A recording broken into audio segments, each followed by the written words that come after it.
Salut chers parents, chers éducateurs.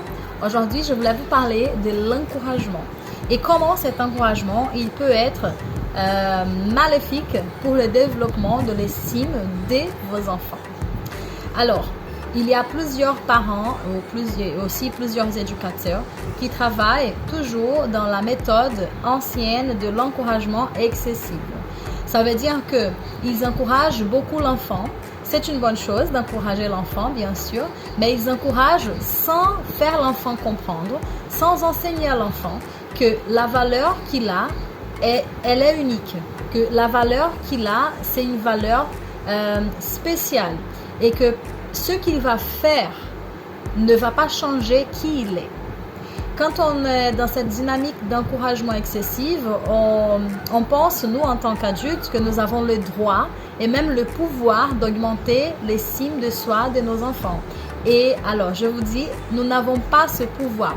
L'estime de soi, elle se construit chaque jour. Elle se construit petit à petit. Et l'enfant, il doit être conscient que cette estime ne vient pas de l'autre, mais de lui-même, de comment lui il se voit, de comment il se sent et de comment il fait en fait pour qu'il se sente de cette façon. Avoir toujours un petit cadeau à donner à l'enfant ou même un mot d'encouragement, un mot positif, même quand il fait des choses qui ne sont pas très positives, cela peut perturber aussi la tête de l'enfant et où il va se dire que bon, ok, très bien, le jour où je n'aurai pas un encouragement de la part d'un adulte, par exemple, le jour où je n'aurai pas un petit cadeau parce que je fais quelque chose de bon, il va commencer à douter de ce qu'il fait. Il va commencer à douter de qui il est. Et est-ce que je suis vraiment bon dans ce que je fais? Est-ce que, alors, j'ai vraiment la valeur que je pensais avoir? Donc, c'est là, en fait, la limite où les parents et les éducateurs doivent être très attentifs pour ne pas perturber la pensée, la façon de penser, en fait, de l'enfant. Et comment travailler l'encouragement sans prendre le risque de détruire, on va dire, d'une façon très globale, l'estime de l'enfant. La première chose, c'est de montrer à l'enfant qu'il a de la valeur, montrer à l'enfant qu'il est quelqu'un de spécial et que les choses qu'il fait, ces choses, elles peuvent avoir une conséquence positive ou négative.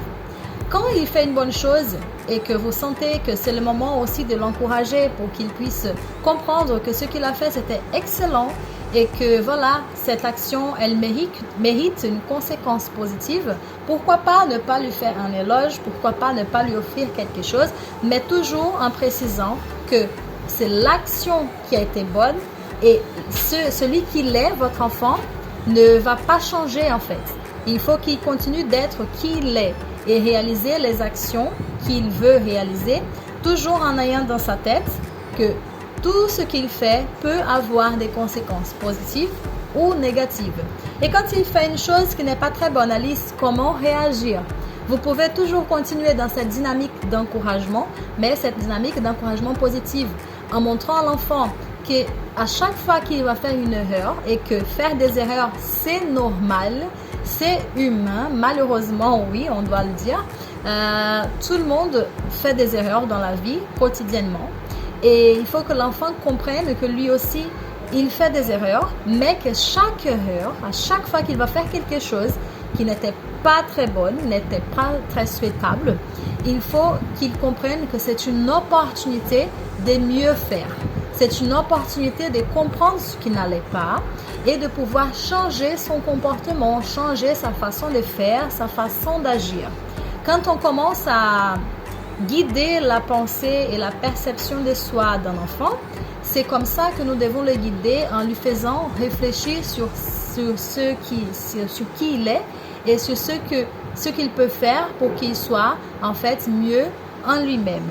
Vous comprenez la dynamique en fait et aussi l'importance de pouvoir montrer à l'enfant qui il est et pourquoi il est comme ça. Une autre chose aussi intéressante, c'est que l'enfant, quand il a cette perception de soi, une perception positive, il va pouvoir donner à l'autre une perception positive de l'autre aussi. Et il va pouvoir aussi identifier la personne en fait qui sera à ses côtés? Est-ce qu'elle sera une bonne compagnie pour lui ou pas? Il sera en mesure d'identifier, de faire des choix et des choix qui sont basés sur la raison et pas seulement sur l'émotion.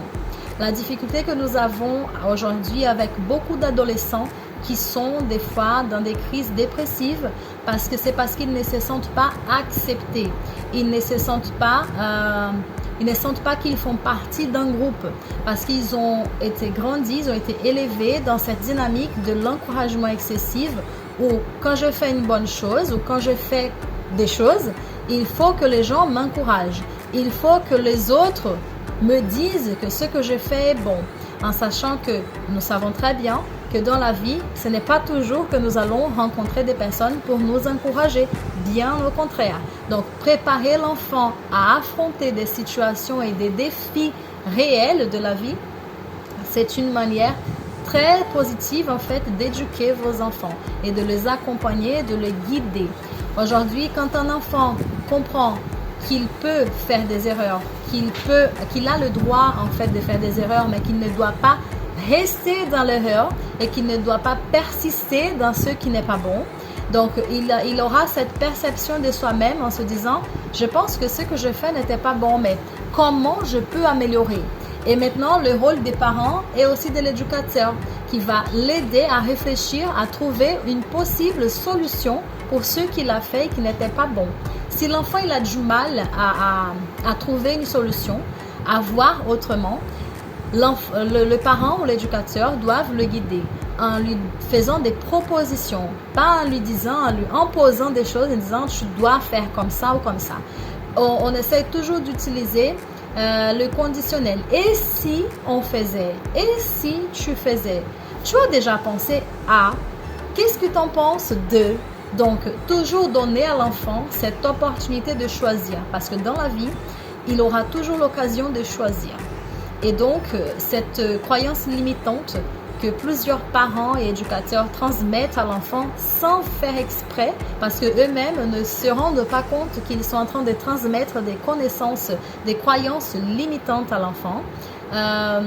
Ces croyances limitantes, il faut qu'elles soient brisées avant qu'elles arrivent à votre enfant, avant qu'elles rentre en contact avec la personnalité particulière de votre enfant. Donc, il faut que l'enfant comprenne qu'il aura toujours les choix dans la vie et ce choix, il aura toujours des conséquences. Ces conséquences peuvent être positives ou négatives. Tout va dépendre du choix qu'il va faire. Tout va dépendre de ce qu'il va faire et tout va dépendre de comment aussi il veut se sentir après avoir pris telle ou telle décision. Dire à un enfant qu'il n'a pas le droit de s'habiller comme il veut, c'est pas vrai. Il a le droit, oui, mais il y aura des conséquences. Et à nous les parents, à nous les éducateurs, de pouvoir présenter correctement les possibles conséquences de cet acte. À lui de choisir. Mais Alice, cela peut me faire mal en fait de voir mon enfant sortir sans être très couvert parce qu'il fait très froid, je sais qu'il va tomber malade, c'est de ma responsabilité. Oui, dans ce cas, votre rôle d'adulte, c'est de pouvoir prévoir quelque chose au cas où votre enfant ait besoin de sa doudoune, par exemple, s'il sort, il fait très froid et qu'il ne veut pas se couvrir correctement. À vous de prévoir tout ça, mais à l'enfant de comprendre qu'il doit maintenant, vu qu'il a fait un choix et que ce choix n'était pas bon, à lui de reconnaître son mauvais choix, à lui de venir vers vous et de dire « Maman, papa, j'ai besoin de quelque chose pour me couvrir parce que j'ai froid. Je reconnais, je fais un mauvais choix et la prochaine fois, j'essaierai de mieux faire. » Vous voyez? Donc, c'est donner la responsabilité à l'enfant. Quand on éduque un enfant, on n'enlève pas les responsabilités de l'enfant parce que c'est un enfant. Bien au contraire, on enseigne l'enfant à être responsable. Et c'est comme ça qu'il va devenir un adulte responsable, un adulte sûr de soi, un adulte qui aura confiance en soi et qui aura toujours son estime personnelle élevée. J'espère que vous avez aimé cette vidéo. Si vous avez aimé, n'hésitez pas à la partager à d'autres parents et aussi à des éducateurs pour qu'ils puissent aussi travailler en faveur de l'éducation positive de l'enfant. Ciao, ciao!